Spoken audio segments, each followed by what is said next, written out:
Muy buenas noches a todos los que están conectados al programa que está pasando del Instituto de Paz de la Universidad Distrital Francisco José de Caldas.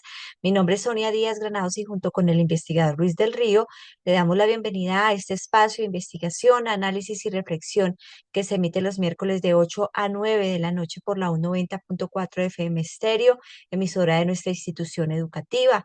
Le recordamos las redes sociales en X, Instagram y Facebook @IPASUD, nuestra página web ipasud.udistrital.edu.co y también nos encuentran con la revista Ciudad Pasando con Z en X y en LinkedIn. Hace unos días el Gobierno Nacional a través del Ministerio de Educación radicó la reforma a la Ley 30 que busca cambiar el sistema de financiamiento de las universidades públicas, las instituciones técnicas profesionales, tecnológicas, universitarias o escuelas tecnológicas estatales u oficiales y de los establecimientos públicos del orden territorial. Aquí en este programa del Instituto de Paz de la Universidad Distrital queremos saber por qué la necesidad de hacer esta reforma, en qué artículo se va a hacer de la Ley 30. Pues en esta oportunidad hemos invitado a Ricardo Moreno, él es viceministro de Educación Superior, es egresado de nuestra Universidad Distrital, a quien le damos la bienvenida. Buenas noches, Ricardo. Hola, muy buenas noches, Sonia, y a toda la audiencia de la UD y la comunidad de la Universidad Distrital de mi alma mater, a la que quiero profundamente y la cual me hace sentir muy feliz de estar aquí en estos micrófonos como hace mucho rato no pasaba. Hace mucho tiempo, así es. Qué bueno que nos haya aceptado la invitación, Ricardo, para hablar de un tema importante de la educación y que le interesa pues toda la comunidad universitaria, en este caso pues a nuestra universidad pública como es la Universidad Distrital Francisco José de Caldas. Bueno, hablemos de por qué la necesidad de hacer esta reforma de la Ley 30, una ley que está desde la década de los 90, desde 1992, que se ha tratado de reformar en varias ocasiones, que a raíz de una reforma que planteó en su momento el gobierno de Juan Manuel Santos, se hizo una manifestación por parte de los estudiantes, de la MANE, y que hizo revocar de alguna manera esta reforma. En esta oportunidad, ¿por qué la necesidad de otra vez de hablar de una reforma y qué artículos se pretende reformar, Ricardo? Bueno, Sonia y a toda la audiencia, decirles que este proyecto hace parte de un compromiso del Plan Nacional de Desarrollo, que en el momento en que se formuló el programa de gobierno del presidente Gustavo Petro y la vicepresidenta Francia Márquez, en el capítulo de educación se planteó avanzar hacia la constitución de la educación superior como un derecho, lo cual hoy es más que necesario después de, como tú lo has mencionado, 32 años ya de expedición de la Ley 30. El sistema de educación superior público del país requiere unas profundas transformaciones y tal vez la que habilita de manera más contundente ese cambio es el esquema de financiamiento del sistema. Lo hemos planteado como parte de los compromisos del Plan Nacional de Desarrollo en dos momentos. Lo señala así el plan, indicando que se debe avanzar en una reforma participativa o en una nueva ley de educación superior, priorizando los artículos 86 y 87 sobre el sistema de financiamiento de las instituciones públicas. En ese sentido, pues estamos primero cumpliendo un mandato del Plan Nacional de Desarrollo, pero esa iniciativa recoge un sentir. El programa de gobierno fue construido recogiendo muchas de las voces que tú has mencionado en la introducción, y es esta movilización histórica que ha exigido a los gobiernos desde hace ya más de una década la transformación del sistema de educación superior del país. Y con una consigna, digamos, particular, quienes hacemos parte de la educación pública sabemos que la exigencia de presupuesto para la universidad, presupuesto para la educación pública, siempre ha hecho parte de los principales mandatos de también populares de la agenda tanto de estudiantes, profesores, trabajadores, pero también de las comunidades universitarias, rectores y rectoras. Eh, Bien lo podemos recordar en el año 2017, producto de las movilizaciones de ese momento, se acordó con el gobierno del entonces presidente Iván Duque un acuerdo para fortalecer financieramente las instituciones públicas, pero pues esto todo ha sido producto un poco de la movilización y en respuesta de la voluntad de los gobiernos de turno. En este caso, nosotros tenemos una voluntad que también quedó expresada en el Plan Nacional de Desarrollo de fortalecer financieramente las instituciones de educación superior. Hemos logrado fortalecer las bases presupuestales de las universidades públicas de una manera histórica, con unas asignaciones presupuestales que no tienen, digamos, un antecedente, pero para lograr que esta transformación sea profunda, por supuesto que es necesario avanzar en una reforma de los artículos 86 y 87 de la Ley 30.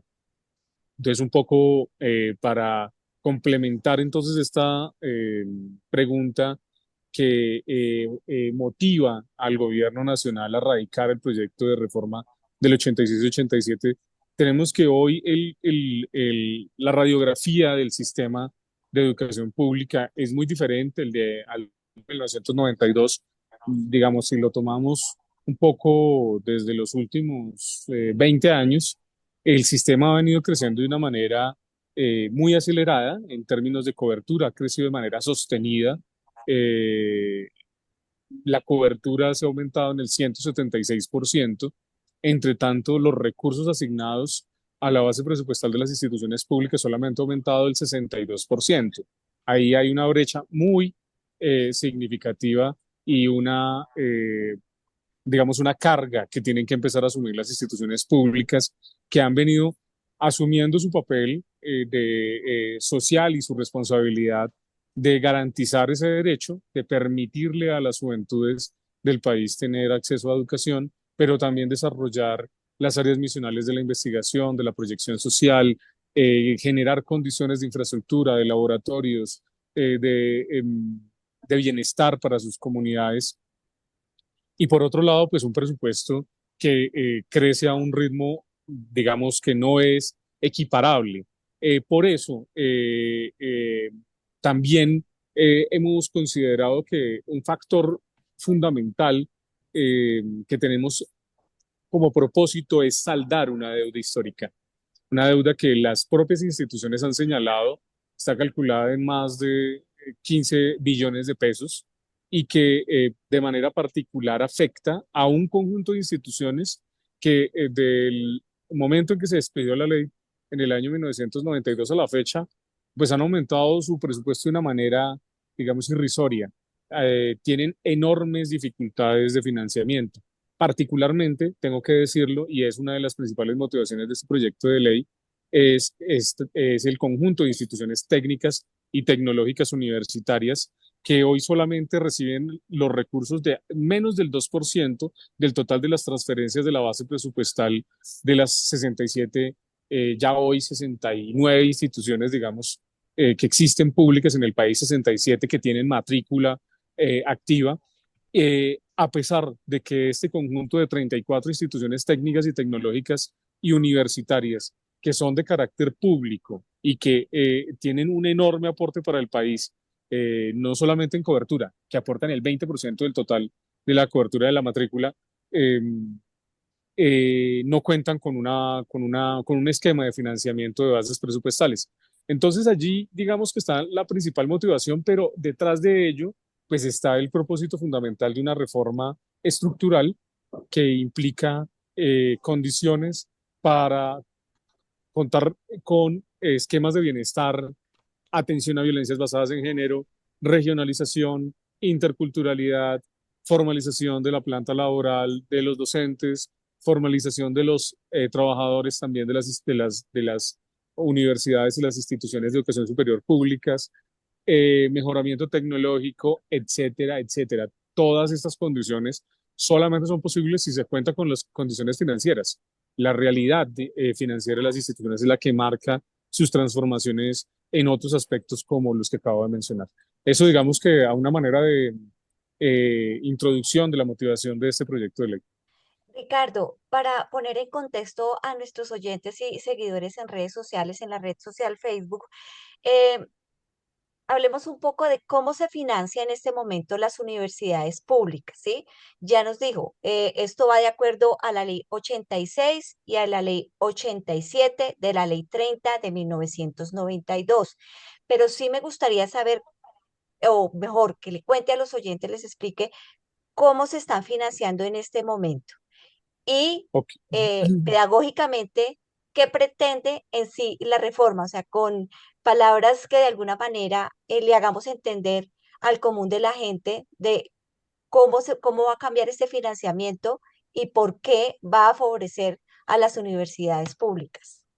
Bueno, voy a tratar de ser lo más pedagógico posible. Entonces, decirles que esa ley, la ley que se creó en 1992, indica en los artículos 86 y 87 que los recursos de las universidades y las instituciones públicas están constituidos por las transferencias que realiza el gobierno nacional eh, y por los aportes que le pueden realizar los territorios. En el caso de nuestra universidad distrital, hay una parte de esos aportes de funcionamiento de lo que se requiere cada año para pagar profesores, para pagar trabajadores, para pagar los servicios públicos, etcétera, etcétera, que surge de dos fuentes fundamentales: los recursos que le entrega año a año el gobierno nacional y los que le entrega año a año el gobierno distrital. En este caso, digamos que esas son las dos principales fuentes por las cuales se financia la educación pública.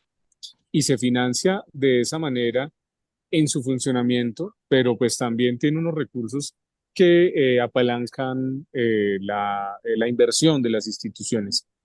Esos recursos se pueden denominar o se denominan la base presupuestal.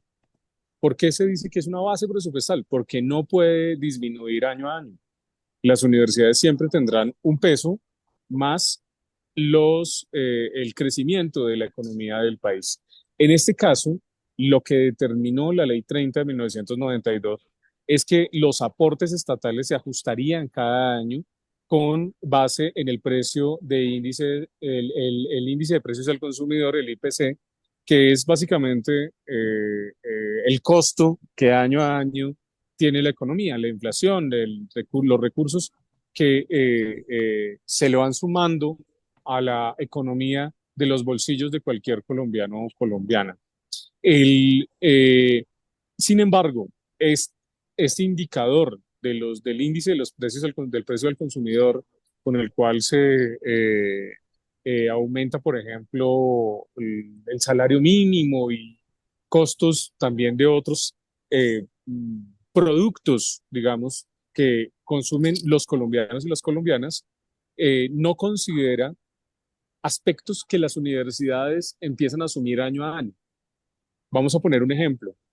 Eh, la, para que una universidad tenga mejores condiciones de calidad para sus estudiantes, requiere tener profesores cualificados.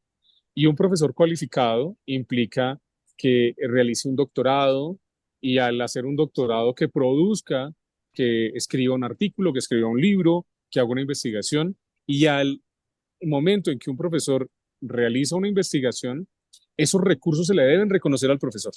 ¿Eso qué significa? Que el profesor que el año pasado me costaba 50 pesos, el siguiente año con el IPC me costaría 52, pero la realidad es que para la universidad cuesta 53 o 54 pesos.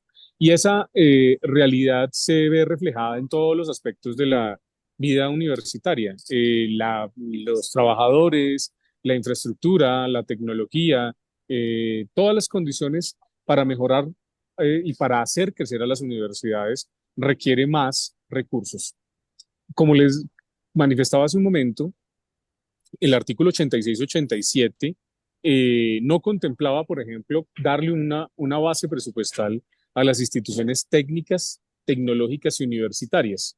En aquel momento, pues la matrícula de estas instituciones era muy pequeña, pero con el pasar, digamos, de estas 3 décadas, la educación tecnológica, la educación de programas técnicos y tecnológicos profesionales de alta calidad que tienen hoy las ITTs, las 34 ITTUs del país, eh, también han venido ampliando sus necesidades, han venido creciendo y esas instituciones pues hoy no cuentan con un recurso de funcionamiento permanente.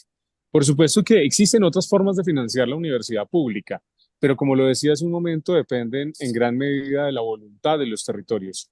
Si el gobierno distrital hoy, por ejemplo, quisiera financiar la ampliación de cobertura de los estudiantes de la universidad distrital y ponerle más recursos a la Universidad de Bogotá, a la Universidad Pública de Bogotá, lo podría hacer. Sin embargo, cada gobierno territorial valora de qué manera aporta a esa base de funcionamiento, porque una vez la asume, tiene que mantenerla al menos con el crecimiento del índice de precios de consumidores de por vida. Y existen Eh, otras formas de financiarla. Termino entonces esta idea. Existen otras formas de financiar la educación superior, pero que ya no son el financiamiento, la oferta, es decir, estos esquemas de base presupuestal, sino que son recursos de inversión, por ejemplo, y de recursos de proyectos específicos que se destinan para tiempo determinado o para un proyecto determinado.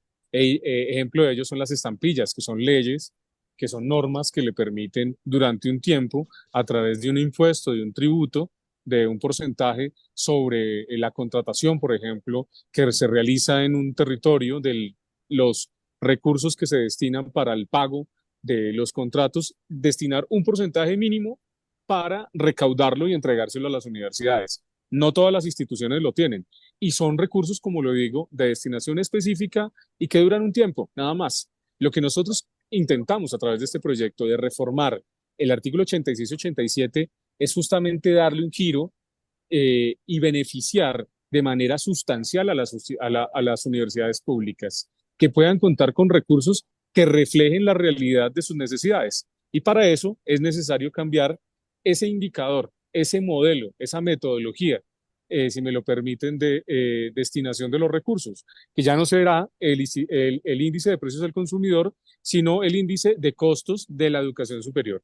Y el índice de costos de la educación superior incluye, contempla esos recursos, esas variables internas que las universidades y las instituciones técnicas y tecnológicas año a año necesitan para cubrir los costos que les demanda ejercer sus funciones. En formación, en docencia, en extensión, en investigación, siempre van a tener esas necesidades.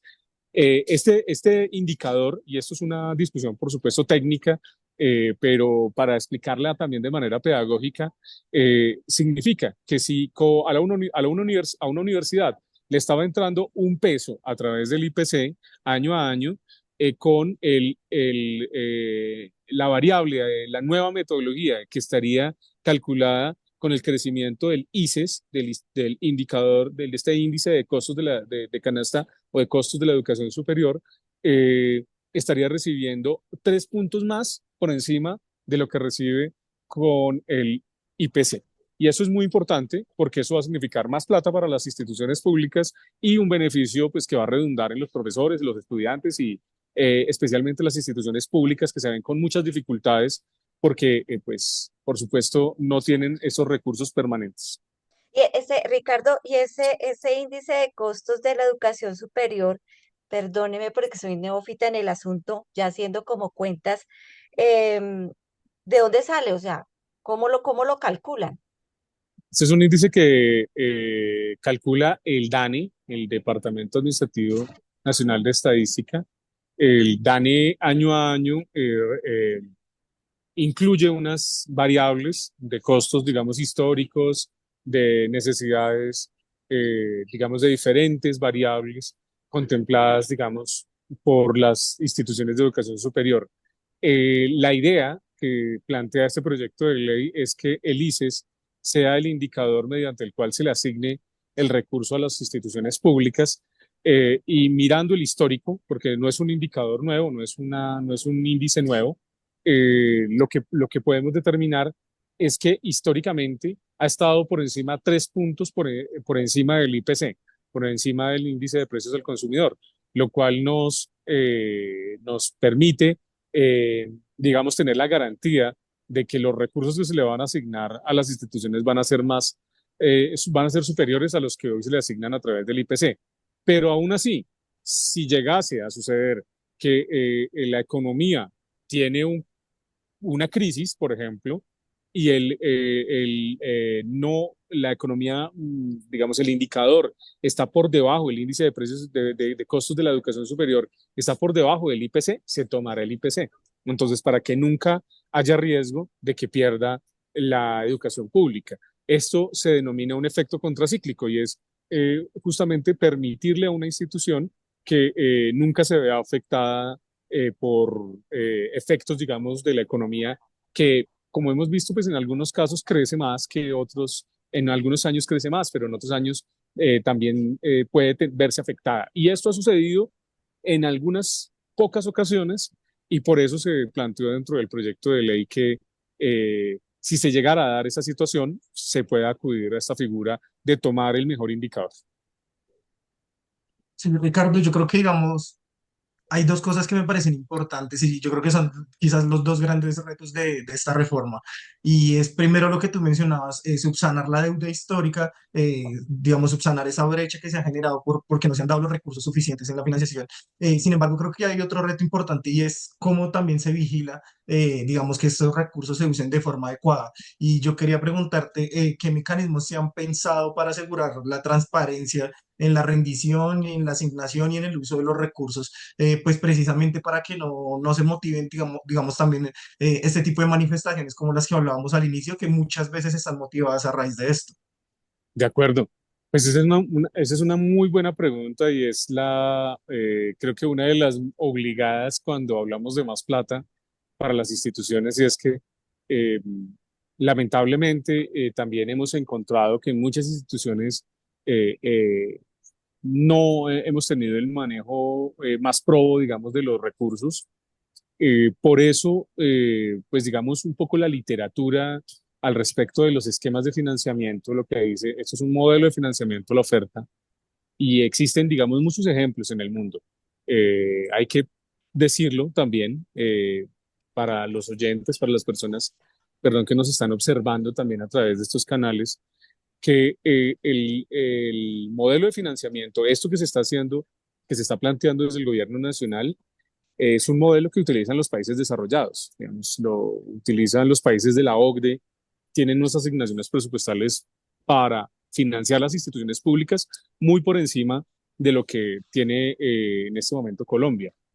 Pero lo que también evidencia la literatura digamos, los expertos es que esto en ingreso a la universidad, a las instituciones públicas, puede detonar, digamos, malos manejos o corrupción cuando no existe un fortalecimiento, digamos, de la gobernanza y de la transparencia de las instituciones. Ahí hay varias cosas. Primero, los instrumentos con los que cuentan ya hoy las instituciones, que digamos son los sistemas de rendición de cuentas, son los sistemas de monitoreo y control que ejerce el Ministerio de Educación, quien tiene la máxima función constitucional de la inspección y vigilancia. Y allí nosotros nos hemos fijado en este tema, hemos hecho un ejercicio muy juicioso de revisar cuáles son los elementos recurrentes en los manejos presupuestales, cuáles son las malas prácticas y también cuáles son las buenas prácticas que tienen las instituciones frente al manejo presupuestal de sus recursos.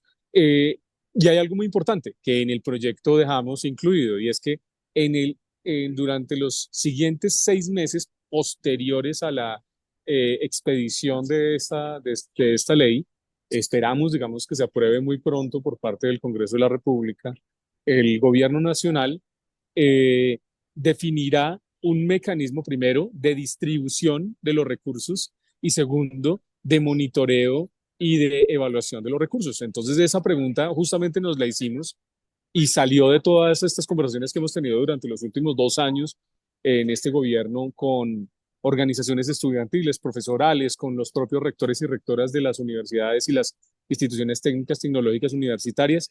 Y allí planteamos la importancia de contar también con unos indicadores, con unos índices también seguramente que nos permitan saber cómo se está ejecutando ese recurso, para saber que justamente cuando ingresa un presupuesto de funcionamiento a la universidad, se pueda invertir en las necesidades del índice de costos de la educación superior, pero también en las necesidades propias de la educación. Por ejemplo, de objetivos fundamentales de dignificación de la calidad de los estudios, de la calidad, digamos, y del bienestar de la vida de los estudiantes, que también vaya orientado a mejorar las condiciones laborales de los profesores y las trabajadoras y trabajadoras de las instituciones, formalizando, es decir, vinculando a la planta a estos docentes y a estos trabajadores y trabajadoras, pero también mejorando otros indicadores. No, por supuesto que tiene que haber una distribución dentro de los indicadores, pero tiene que haber sobre todo un control y un seguimiento.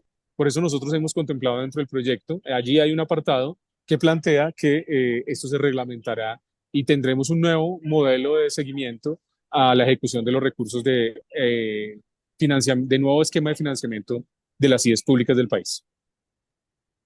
Sí, Ricardo, y de hecho tocas un tema que es la distribución, cómo se van a repartir los recursos, y me hace pensar en quizás otra brecha, por decirlo así, que también existe, y es cómo ustedes han pensado, o bueno, si ahorita con esta reforma hay una oportunidad, que yo creo que de pronto hay una oportunidad para también subsanar esa deuda histórica que hay con las regiones. ¿Se han pensado alguna forma también de impulsar, por lo menos en el esquema financiero, a las universidades y a las instituciones de educación superior que sean de las regiones, para que no pase lo que ha venido pasando, que los chicos que están allá en las regiones tienen que verse obligados a ir a una de las grandes ciudades para poder, digamos, continuar sus estudios? ¿Qué han pensado respecto a eso?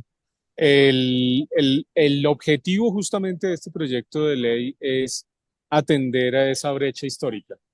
Y creo que uno de los mayores y los más importantes saltos que propone el nuevo proyecto de financiamiento es incluir a las instituciones técnicas y tecnológicas. Ya lo he mencionado anteriormente. Hoy el país tiene una deuda con estas instituciones. La mayoría de ellas están ubicadas en territorios donde muchas universidades no han logrado llegar, donde no llegan y se han logrado consolidar en muchos territorios. Hoy tenemos instituciones como el Instituto Superior de Educación Rural de Pamplona, el ISER, que está llegando a territorios tan complejos como la región del Catatumbo, apostándole a las metas del gobierno, pero también a la construcción de paz en ese territorio. Tenemos instituciones como la UTD, en el Buga, tenemos a la institución, a las unidades tecnológicas de Santander, tenemos a la Colegio Mayor de Cartagena, que lo estuvimos visitando este fin de semana y que hace un trabajo increíble para lograr darle condiciones a los jóvenes que accedan a educación superior, pero también investigar y hacer muchas cosas más. Y por eso este proyecto incluye un porcentaje de esa base presupuestal que debe empezar a saldar muy rápidamente esa deuda histórica y crearle una base presupuestal a las instituciones técnicas, tecnológicas y universitarias. Pero también hemos contemplado en esta redistribución y lo hemos venido conversando, por supuesto, con las instituciones públicas, pero más importante aún, lo estamos haciendo hoy en el gobierno. Con los recursos que les he mencionado, hemos aumentado el presupuesto de las instituciones públicas, de la base presupuestal de las instituciones públicas, que han significado ya a esta altura más de 1,5 billones, digamos, de pesos adicionales a la base presupuestal de las instituciones, eh, haciendo una redistribución con base en nuevos indicadores. Entonces, por un lado, un porcentaje se lo entregamos a las instituciones con base en su desempeño histórico, porque no podemos desconocer la importancia que tienen instituciones como la Universidad Nacional, la Universidad del Valle, la Universidad Industrial de Santander, eh, o la Universidad de Antioquia, que tienen pues unas necesidades enormes. Lo hemos visto con la Universidad de Antioquia, que ha estado, digamos, muy en la discusión pública recientemente, pero que tienen un porcentaje muy importante hoy de esa asignación de base presupuestal. Solamente la Universidad Nacional tiene el 20% de la base presupuestal del total de la distribución de la base presupuestal de las 67 instituciones públicas del país. Mm, un porcentaje se está yendo con base en esa historia, pero otro porcentaje que hemos denominado cierre de brechas, lo estamos entregando con base en unos indicadores y en unas condiciones particulares de estas instituciones a nivel territorial, y estimulando también el crecimiento de ellas en territorios apartados. Creo que la mayor deuda, digamos, que tenemos hoy en el país está aún en la ruralidad, está aún en las zonas de conflicto. Y financiar la educación pública es permitirle a esas instituciones, las grandes, históricas y digamos, las grandes aportantes hoy a la ciencia y a la educación del país, pero también a las que han venido ganándose un lugar durante las últimas décadas. Sí, Ricardo, y digamos, te pregunto esto de cómo se van a distribuir, porque también me hace pensar un poco en cuáles serán los rubros hacia los que irán destinados principalmente este tipo de, bueno, esta financiación, este aumento en la financiación, y me hace pensar si también hay otra, digamos, otra de las grandes problemáticas es el tema de la infraestructura, ¿no? Y muchas veces eso es lo que muchos de los estudiantes reclaman, que también los edificios prácticamente muchas veces se caen a pedazos, y creo que es importante este tema de la financiación para eso. Y quiero preguntarte si habrá algunos recursos destinados específicamente a la infraestructura para, digamos, también ayudar con esta problemática. Voy a empezar nuevamente por la realidad, y es que hoy lo estamos haciendo también como parte de las apuestas del programa de gobierno. Por primera vez el Ministerio de Educación tiene un proyecto de inversión destinado a la infraestructura de educación superior en el país. Con estos recursos se están financiando obras que reclaman, como pues bien lo mencionas, que reclaman las comunidades. Tal es el caso de la Universidad Nacional, que fue una de las primeras beneficiarias de estos recursos de infraestructura educativa, de lo que hemos denominado el Plan de Espacios Educativos como Centro de la Vida Comunitaria, que es un plan que busca financiar eh, problemas de infraestructura en diferentes territorios. Los jóvenes de la Universidad Nacional se movilizaron, fue una de las primeras movilizaciones que recibió este gobierno, exigiéndole a nuestro presidente y a nuestro ministerio que se le asignaran recursos para tener una facultad de artes digna. Y allí se le asignaron 70.000 millones de pesos a la Universidad Nacional. Lo mismo sucedió en otros territorios como la Universidad de La Paz, la Unipaz, en Barranca Bermeja, a la cual se le asignaron también recursos, o la Universidad de Caldas, que por fin va a tener una sede en Anserma, que es una región de frontera con Risaralda y que es una zona de gran afectación también, de muchas oportunidades, pero que no tenía infraestructura educativa. Y así hoy tenemos un gran banco de proyectos, pero también un recurso muy importante que se le ha puesto a la infraestructura educativa.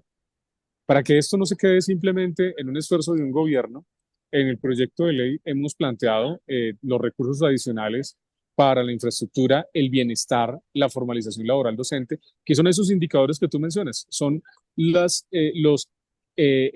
qué, dónde se va a poner el recurso nuevo. Nosotros quisiéramos que, por supuesto, que las universidades no tengan que elegir entre si le van a dar plata a los profesores o si le van a dar plata a una infraestructura.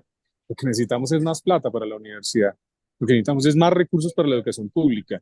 Por eso nosotros también, y quiero aprovechar el espacio para agradecerles a ustedes por convocar esta conversación sobre la reforma, pero sobre todo para un debate de país. Y es que hoy, más que nunca, estamos llamados como sociedad a lo que nuestro ministro ha denominado un gran acuerdo.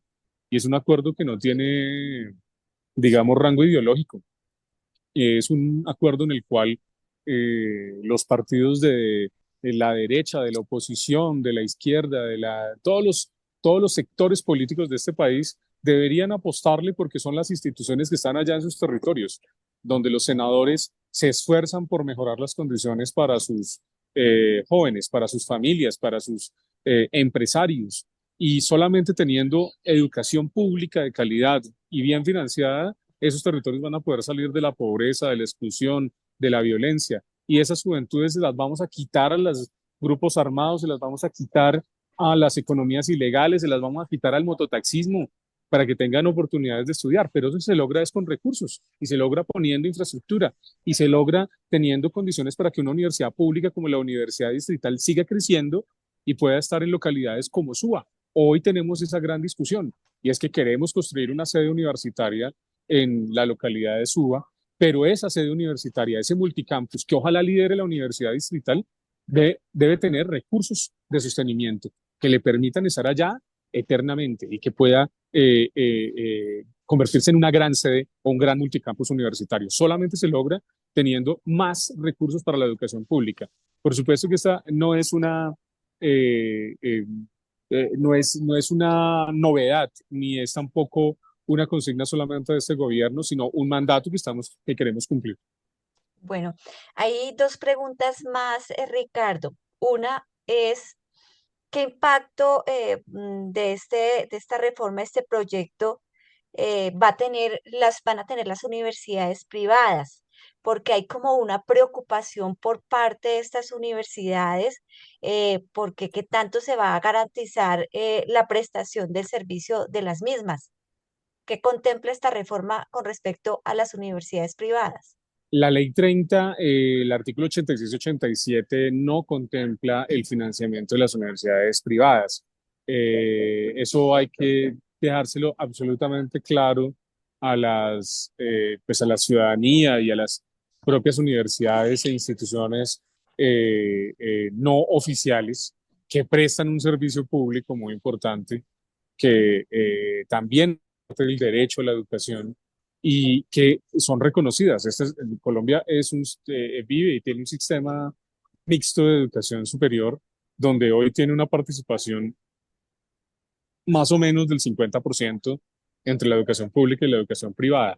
Vuelvo a plantear las condiciones de países del primer mundo, países desarrollados como los han denominado, en los cuales la participación de la educación pública está en el 70 o el 80% de la matrícula sobre la institución privada. ¿Y por qué ha sucedido esto? Justamente porque las instituciones públicas no han contado con las condiciones necesarias o con los recursos suficientes para poder apalancar esas demandas educativas que tiene el país. Y por eso, como alternativa, muchas fundaciones, instituciones, familias han hecho esfuerzos para crear grandes instituciones en el país, pero hay que entender que la forma como se financian esas instituciones tienen otro esquema. Han tenido una posibilidad a través de los gobiernos de contar con programas que le han puesto los recursos allá históricamente también, a través de programas como Serpi lo Paga, Generación E en una de sus líneas, le ha entregado recursos a los estudiantes y a las universidades, por supuesto, para que puedan apalancar sus recursos, sus ejes misionales también. Pero aquí hay que entender que no se está afectando un esquema de financiamiento de las universidades privadas, se está realizando una apuesta y, y una intención de saldar una deuda con la educación pública, que es muy importante. Eh, Muchas instituciones lo mencionaba anteriormente, hoy están atendiendo enormes poblaciones con unos recursos muy restringidos y la Constitución Política de 1991 también lo estableció de manera clarísima. El gobierno, el Estado es un garante de la educación, es un garante del derecho educativo. Por eso, la primera responsabilidad que tiene el Estado es garantizar que sus instituciones públicas funcionen de manera adecuada. Entonces, aquí existe un planteamiento, digamos, estructural de la educación. Nosotros esperamos que para el año 2034 el país pueda invertir en educación superior el 1% del Producto Interno Bruto. Y quiero dar una cifra que hoy hace parte de la realidad internacional. Los países de la OCDE están por encima del 1%. Los países que están en la parte alta de los resultados de la OCDE están por encima del 1%, en el 1,2%. Pero países de la región, como Chile, hoy aportan el 1,2% del Producto Interno Bruto en educación superior.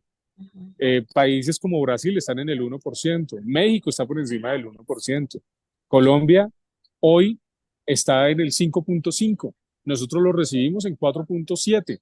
en 0,47, 0,4, Ujú. y lo llevamos a 0,5, 0,5, todavía pues nos pone una meta importante hacia adelante. Y nosotros esperamos que ese 1% del Producto Interno Bruto se pueda llegar a cumplir en 15 años.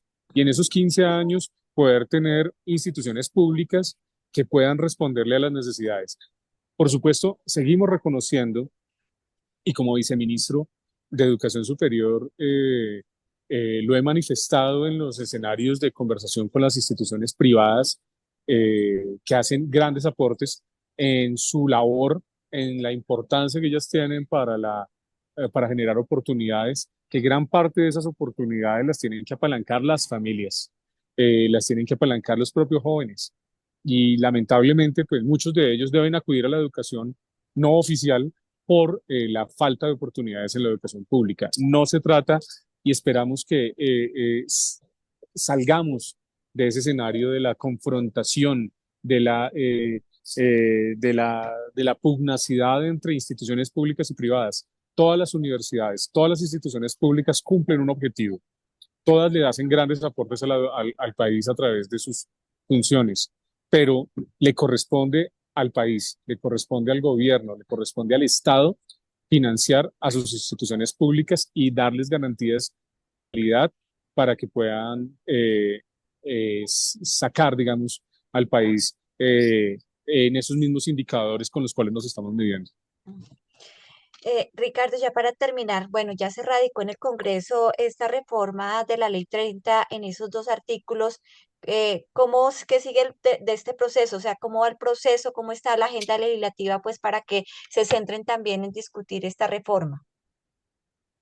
Bueno, esta es entonces también una invitación para todo el país educativo, para contarles que nosotros hemos radicado este proyecto recientemente en la Comisión Sexta del Senado.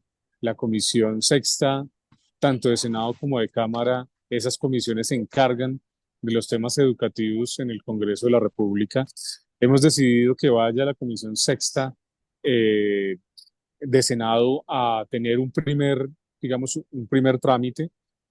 Hay que decirlo que esta agenda legislativa del país, pues para esta segunda parte del gobierno nacional, va a tener varios proyectos que van a estar en trámite y que el gobierno nacional tiene, digamos, una muy buena sensación frente al proyecto de reforma del artículo 86-87 como acuerdo nacional. Lo suscribieron más de 70 congresistas de todas las vertientes políticas.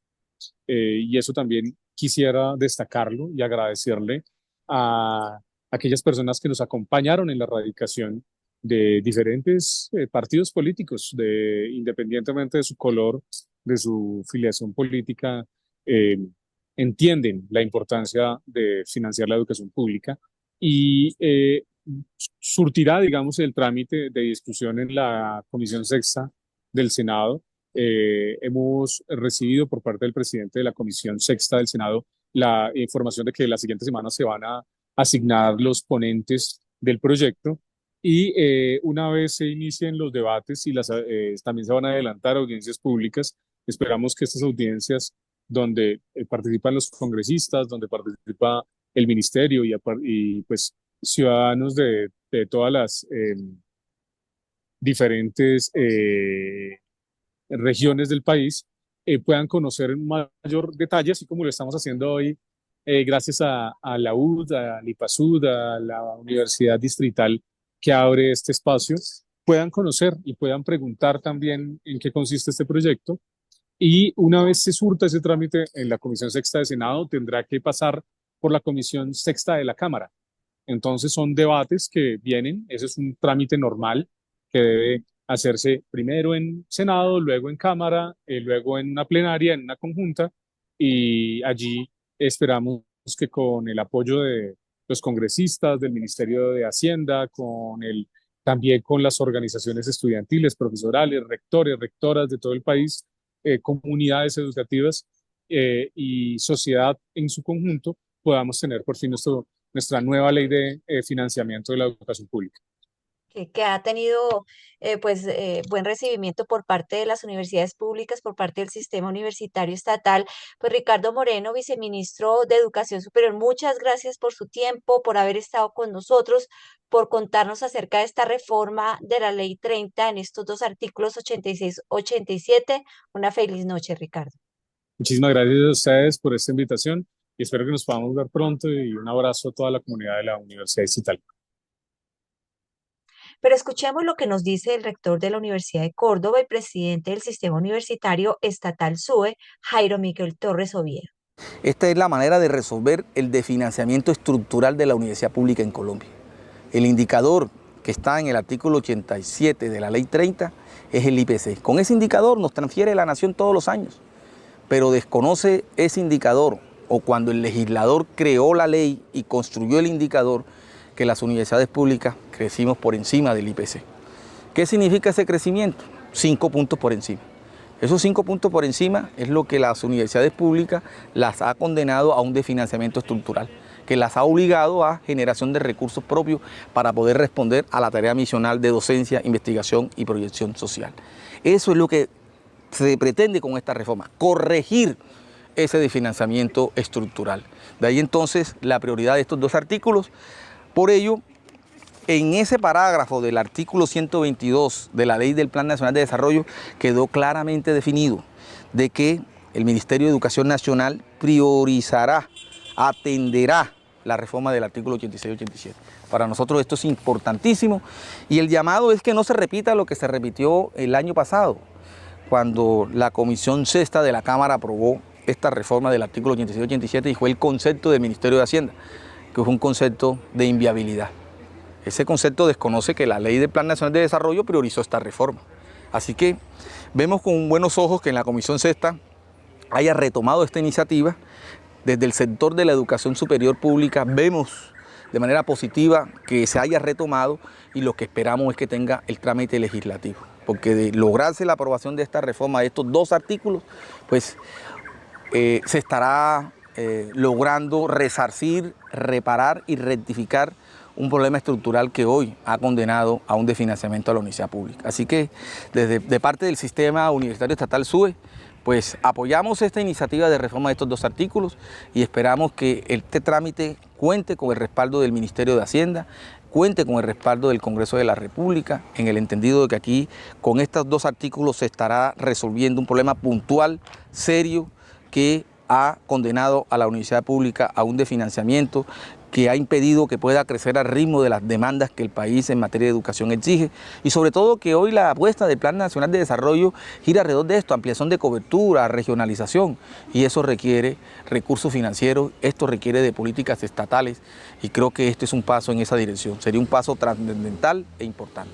A propósito, en agosto se llevó a cabo una sesión del Consejo Nacional de Rectores del Sistema Universitario Estatal SUE, celebrada en la Universidad de La Guajira, en Riohacha, y con la presencia del viceministro de Educación Superior, a quien tuvimos en el programa, Ricardo Moreno, y también estuvieron los principales representantes de las universidades públicas del país, entre ellos el rector de nuestra Universidad Distrital, Francisco José de Caldas, Giovanni Tarazona. Los rectores expresaron su apoyo a la propuesta de un acuerdo por la educación superior. Por ahora está radicado el proyecto de ley con el que se busca reformar la financiación de las instituciones de educación superior pública para salvarlas de la crisis financiera. Esperamos y vamos a estar al tanto de cómo se surte todo este proceso de dicho proyecto legislativo. Con esto terminamos qué está pasando. Nos volvemos a escuchar el próximo miércoles de 8 a 9 de la noche.